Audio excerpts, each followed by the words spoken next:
Hey, everybody. Welcome to Daniel Davis Deep Dive, coming to you live from Washington, D.C. yet again.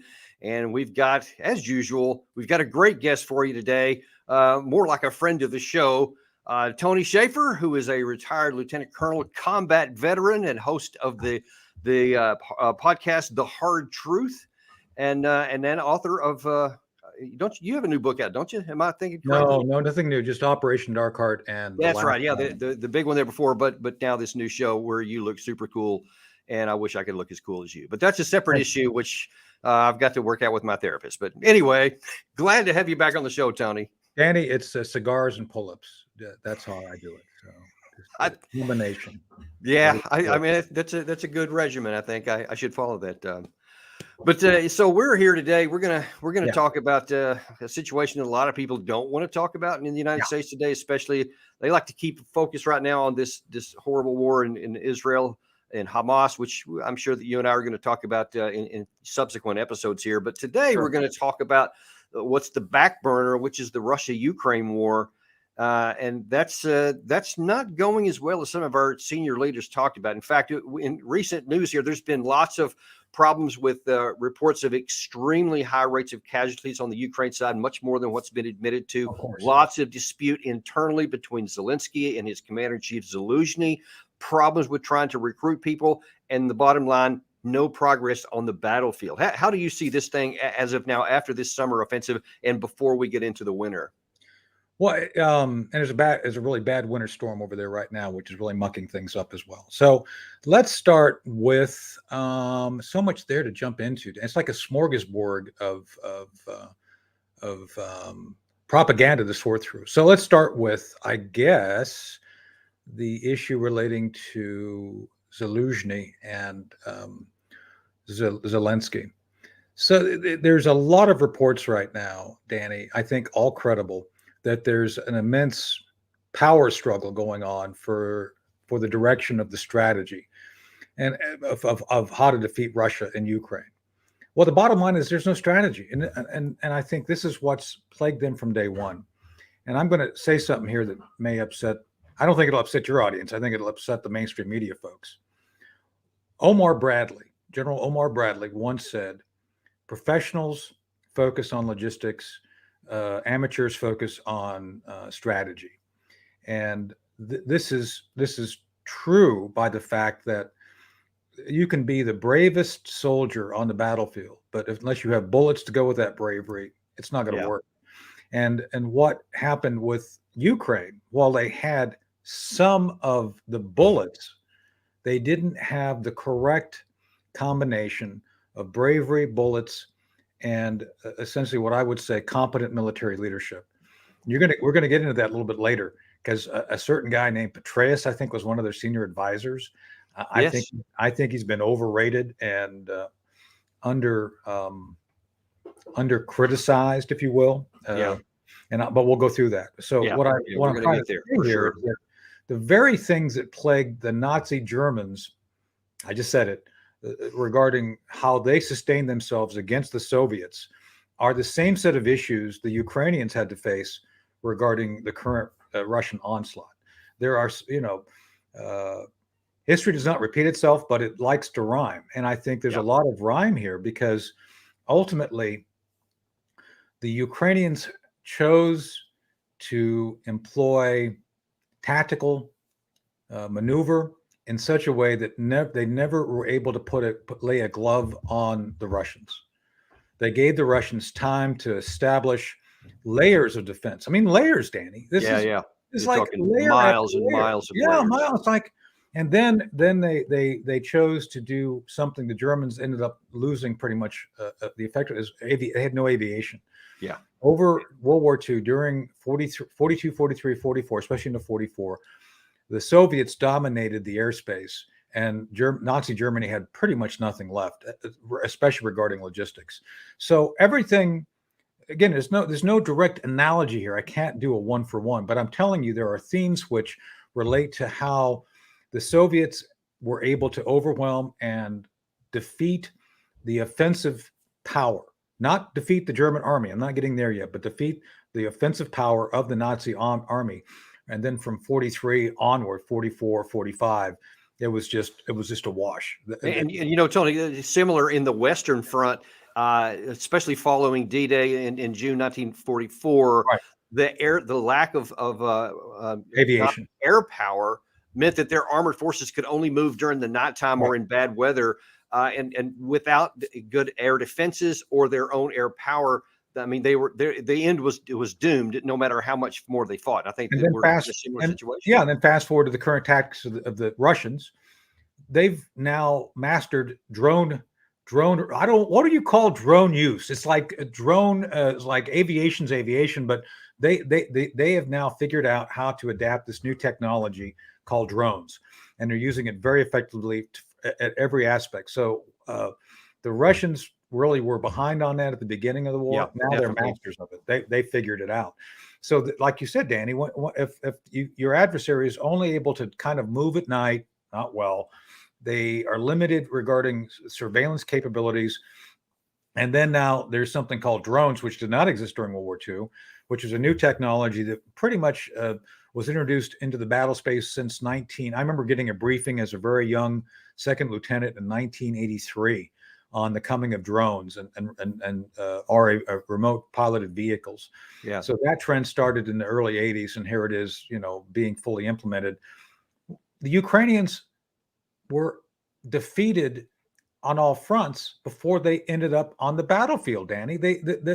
It's like nothing that was planned, orchestrated, or strategized was able to create critical mass for the Ukrainians to create conditions for victory.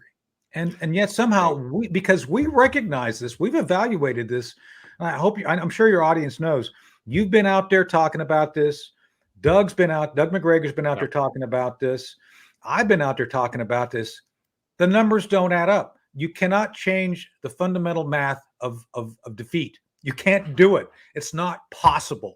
It's like you can't. It's like building the pyramids, Danny. You can't just decide I'm going to ignore algebra for today and not worry about these blocks.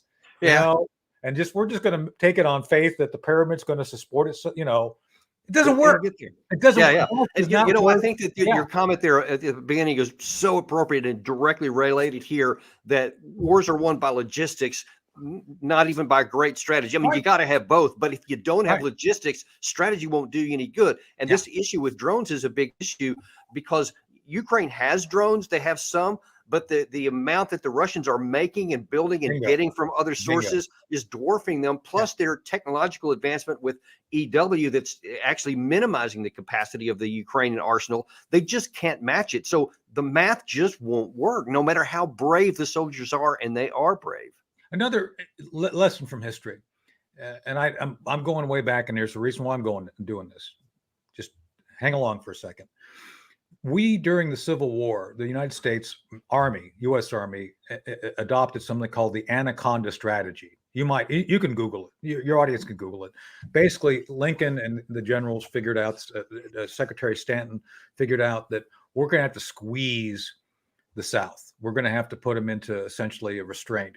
And they did that by cutting off supplies, obviously the whole thing with cutting off their sea lanes, essentially a blockade, and then more importantly, outproducing them. Those who are, I'm a student of the Civil War. I've learned a lot about how Grant, especially at the end, the battle of the outbreak down in Fort Lee. By the way, my last assignment was at Fort Lee, and we were there on the battlefield as part of the 94th Division, which is one of Patton's divisions. Speaking of multiple parallels. So the fact is this, that in that Civil War between the South and North, between the United States Army and the Confederate forces, the United States Army was able to outproduce and use logistics far more readily and have far more resources than the South did. The bravery of the Southern soldier mattered not in the end. And I know there was immense bravery. I'm not there's a battle right now where I live in North and here at Edenton, a Civil War statue devoted to the memory of the fallen soldiers of the South. God bless them. They fought and died valiantly. but they fought and died. And that's my point, is that the logistics of the Union Army outperformed and outproduced and overwhelmed the South by an order of magnitude, Danny, an order of magnitude. Right. And the other parallel, I think, is that the end was clear more than a year before the end of it, but no one could come to that conclusion. So how many more thousands of men died pointlessly that didn't change the outcome? And I think we're in that same spot right now. Exactly. So we're in that spot. And again, and the reason I use the Civil War analogy here is because many people, to include me, see the dust up between the Russians and Ukrainians as a civil war. Those countries have been locked at the hip for hundreds of years. So I don't believe for a minute that, first off, we should have ever engaged in a civil dispute between essentially what I believe to be regional powers. I know this is a controversial position to have, but that's what I believe.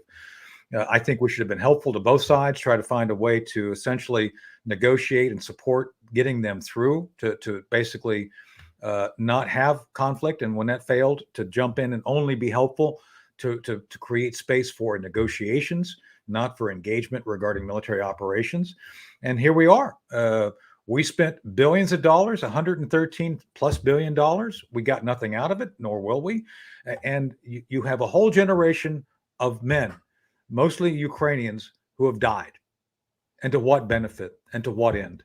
Right. And you know, Tony, it's about to get worse. Because they've been running out of men, they're now expanding their mobilization population down to 18-year-olds. Right. They're bringing people who even aren't fit for service because they just don't have the bodies. And instead of recognizing the reality, they're just digging deeper into what they're going to desperately need for the future to rebuild Ukraine once this is over. And it's just a senseless self-slaughter.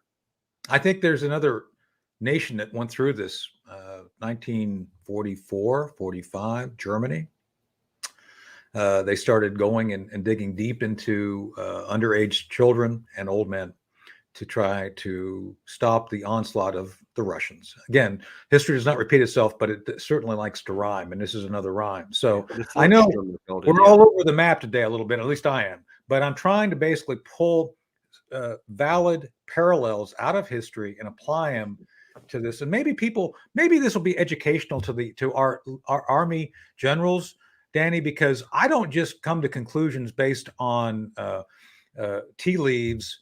Being an intelligence officer and everything, I don't just I don't call the psychic hotline and ask for help like some generals I know. Just saying, nothing wrong with that, I guess, if you've got the budget to do the 800 numbers, never 900 numbers, but but I'm just saying that I do actually sit down and look rationally at history, look at how certain events played out, and then how to apply those to current circumstance, which apparently this methodology baffles our generals, apparently. And Tony, that's kind of really the core of really what I wanted to say in this episode and why I wanted to have it. And that is the implications. We're talking so far about the implications for Ukraine and for what that's going to look like going forward and the potential for them to actually lose the war, not just have a stalemate. Right. But here's the bigger issue to me, to the American people. There is something worse at play that could portend problem for us in the future. And that is how some of our senior leaders are viewing this. Yeah. Now, we just talked about these are fundamentals. These are historical analogies. And the reason why the analogies matter is because the human element is almost never changed in war. And the things that affect it, the logistics, all those things, they just have predictable influences on that. Yep. But we have some of our senior leaders, and I'm talking about the most famous senior leaders who are on television all the time, coming to a rather different conclusions. And I want to show a couple of different clips of two different generals. And I want your observations on some of those and some of the concerns that will have for America going forward. The first is Brother Ben Hodges. He was a retired 3-star general who was the commander of U.S. Army forces in Europe. And I'm talking that's a big position, and you would expect him to not only know everything we've been talking about, but to be a master at it, because he should have all the experience, all the knowledge, and definitely the personal, command experience. That's what we would expect. But instead, we get something different. Now, here he is at the first of the year in January of this year, talking about the looming Ukrainian offensive that was expected to come. And here's what he said about what he expected to happen. Are there bright lights on the horizon for Ukraine, that there could be some kind of decisive victory? Or is it really a prospect of many, many months, if not years, of kind of attrition and stalemate? So I believe that Ukraine is going to liberate Crimea by the end of August, so the end of this summer. And I say that because we know that from history that war is a test of will and it's a test of logistics. Apparently, he failed his test. He did, but it gets worse. So heading into in January, he thought, yeah, we're gonna win. They're gonna take back Crimea, which was an unbelievable claim at that point in the war. But then here's what he said after the offensive in August, I believe it was, after the offensive didn't have that success. Now he changes his story a little. The counteroffensive obviously is not going as quickly or smoothly as anybody had hoped, but that's not the metric. The metric is, will it accomplish what is required to help Ukraine liberate Crimea and achieve victory in this war? It's frustrating, to say the least, when I hear the chairman of the Joint Chiefs or other American officials bemoan that the counteroffensive is not going so well, or that it's really hard, when in fact we are not providing some of the critical capabilities that Ukraine needs. So Tony, it's not really that we didn't do a good job planning or that we had unrealistic beliefs. It's our fault for not giving them more stuff, because stuff wins the war. Oh, wait a minute. That's actually not how it's worked out, but that's how he's blaming. So he's frustrated with some generals. And look, we have had a lot of issues with the former chairman of the Joint Chiefs of Staff, Milley, many times. But on this one, he was right, and we said so. There was reasons why he was saying that this thing's not going very well. This guy is frustrated, and now it's our fault because we didn't give him issues. And just for a little context, he said we didn't give him enough ATACMs and we didn't give him the F-16s early enough. And if we had only done those two things, we'd be in Crimea today. Yeah, no, it's not true. And this is leadership by mythical creatures. It's like mythical creatures. Yeah, it's like if you just had enough, if we had more unicorns, Danny, if we just had unicorns, we could have had them do magical things on the battlefield. If we just had rainbows, we could have put rainbows all over, and everybody would have been just so struck by watching them. That's the kind of thing. It's magical thinking, Danny. It doesn't work. It's never worked. So let's break this down. By the way, I used to teach classes at the U.S. Army War College. So I'm going to give you all. I'm going to give your audience a lesson on what I did at the War College. And apparently, Hodges didn't attend my class. Just saying. Maybe he should have. He would have benefited. Now there's an if only he had, things might be different. Anyway, Professor, continue on, please. Oh, here we go. There's two words he used which are very deadly and dangerous to the military mind in any respect. Hope. Never use hope in context of military strategy, ever. First rule, General. Come on. What the hell? Hope? Dude. All right. Second, metric. Oh my God. One of the things I would rail against, and I still do every chance, today's modern military, Danny, you saw it.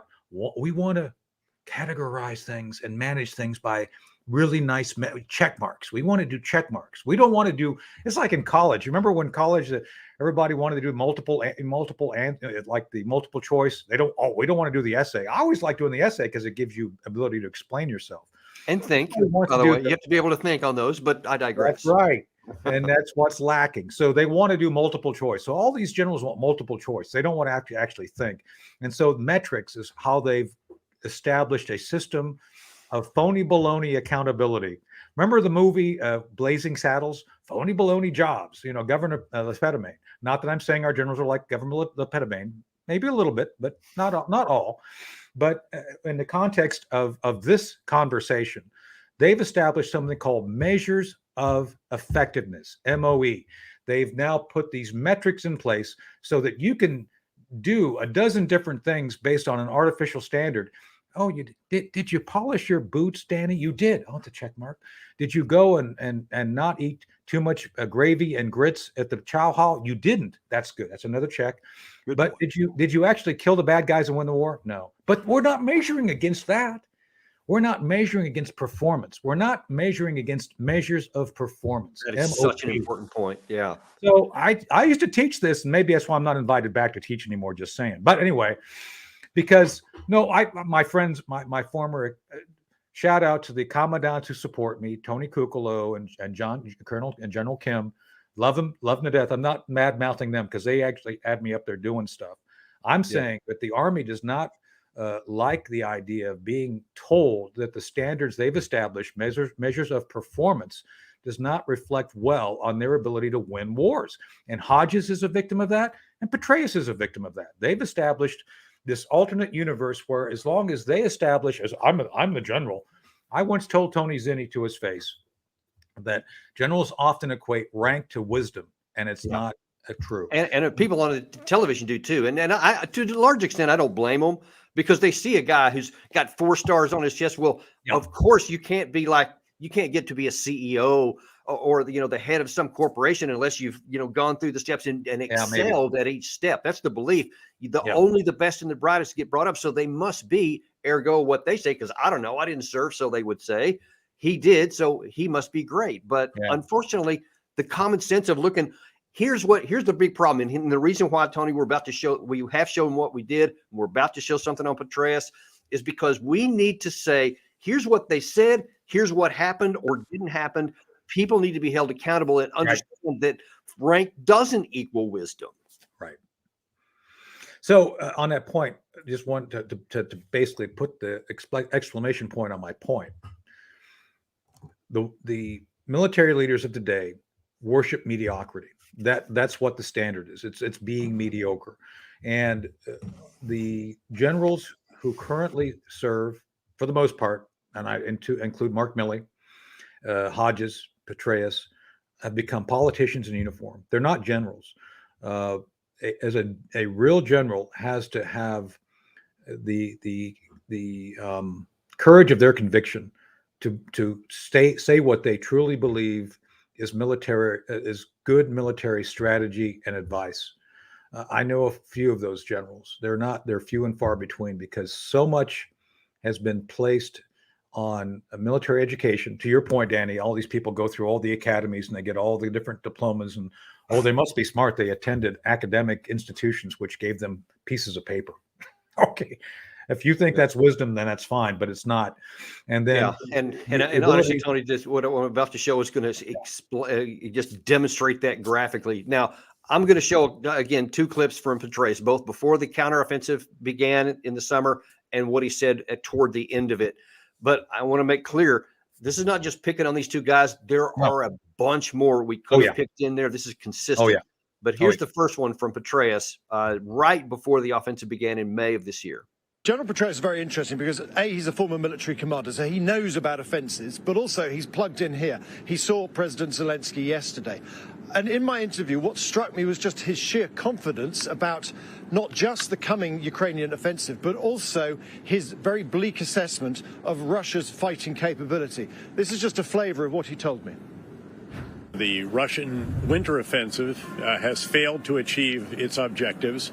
Yes, it took one piece of that, Bakhmut, but as the Ukrainian leaders have described to us over the last several days, that was an incredible mousetrap for the Russians. And by the Russians' own admissions, Prigozhin and others, they lost tens of thousands of soldiers, many more that were wounded there, and they failed to achieve the greater objectives of retaking all of Luhansk and Donetsk oblasts.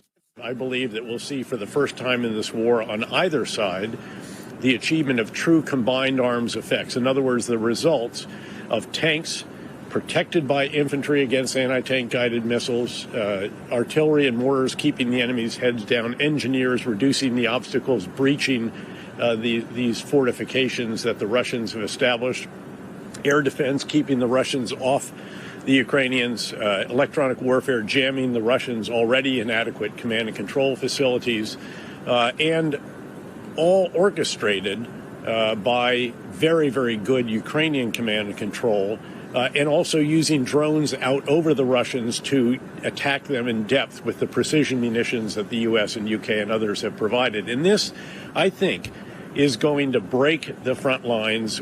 And noting that on the Russian side, this is a force that has been battered, that many of these units have been in constant combat for well over a year. They're not pulling units offline and reconstituting them. In other words, replacing the losses, the people, the equipment, and retraining them. They're just adding people to the front lines. That's not the way you produce a cohesive, coherent, well-disciplined organization. And I think, therefore, that's why they're going to crack, crumble, and perhaps actually collapse. Okay, now before I show you the second clip, I want to point out a couple of things he said there because it's important. He went in great detail about how Ukraine was prepared to do combined arms offensives, how they had gone to NATO training sites, and that he also specifically talked about how hard it would be to go through the Russian defensive belts and how they had engineering support, drone support, and all this kind of stuff. So he talked about that they were prepared for all these things, but then after it didn't work out so well, he comes back and says this. Military voices in the United States keep poking holes in Kyiv's allocation of resources, troops, and combat operations. I'm joined now by the former CIA director, retired U.S. Army General David Petraeus, formerly head of U.S. Central Command. I don't know whether you heard the former defense minister, but he had some really interesting things to say about what they're doing, how they're doing it, and how it's actually going, by and large, according to plan, as much as a war can. I did hear it. I thought it was a terrific interview, actually. I'd just add that no plan survives contact with the enemy, and that has been true in this case. Certainly, there were hopes that with Western tanks and infantry fighting vehicles and other systems that they might be able to mount combined arm operations that could penetrate the Russian defenses. But that was before we all learned about the depth of these defenses, about the sophistication of them. The Russians have not distinguished themselves in many respects over the last year and a half or so, but this defense in depth is quite formidable. That's unbelievable, Tony, that he wants to sit there now on August 28th after on May 31st saying that they were prepared to go into Russian defenses. And he said, well, we didn't know how big the Russian defenses were. If you read the New York Times, Washington Post, Wall Street Journal, they had graphic detail months in advance of just how elaborate the defense was. How can he say that and get by with it today? So the Bakhmut engagement was a distraction, and I think the Russians played it brilliantly. Clearly, Prigozhin using all the force there in one spot, and then the Ukrainians continuing to pour all sorts of force in there. At the rest of the time, they're all just preparing all these defenses. Somehow, Petraeus missed that. It's like, what the hell? So, he called it a mousetrap for the Russians. Dude, no. I think he's a little opposite of that. What? He's like, General, what army did you serve in again?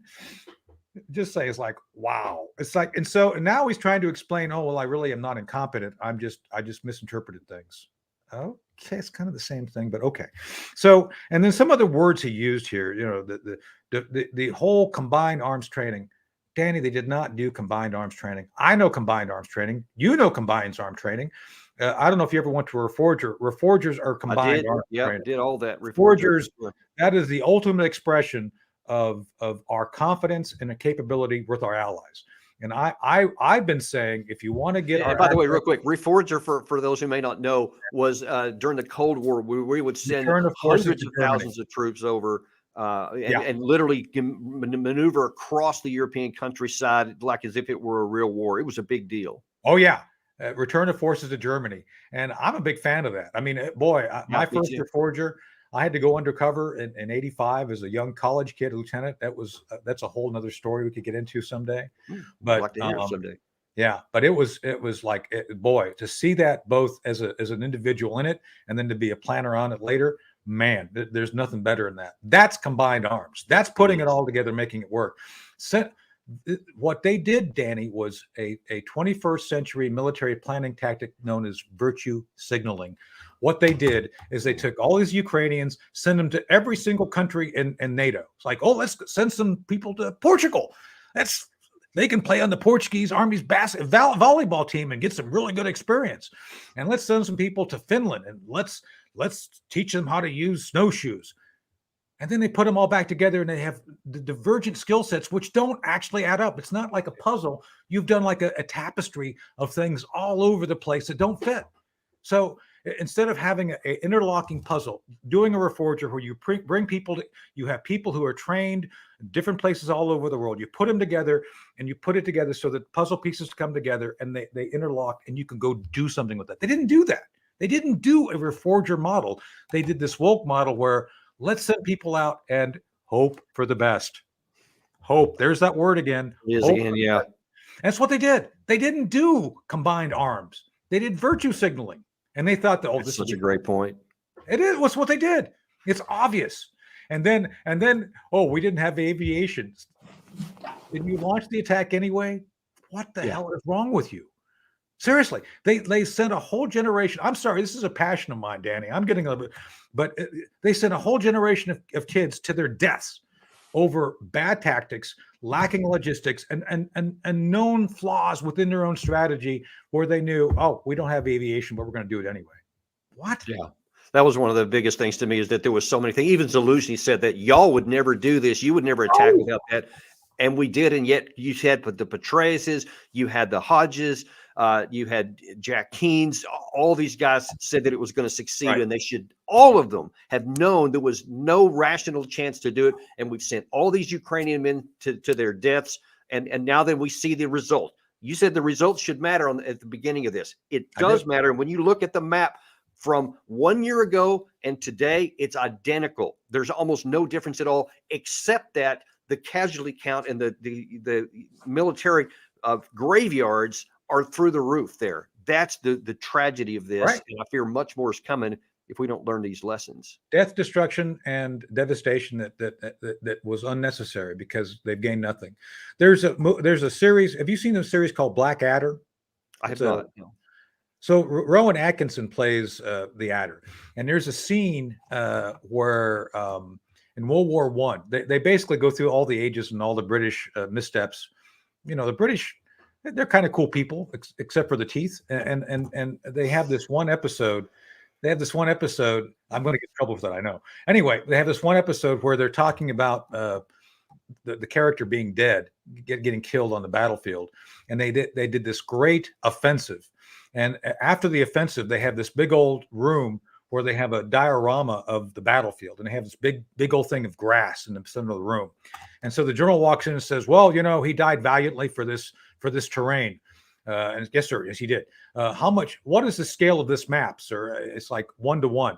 So all they got in this battle was literally a room full of dirt. That's the point. So that's what they got. The Ukrainians have gained nothing over the past year and made valiant effort. I'm not disputing the valiant fighting effort of the Ukrainian troops.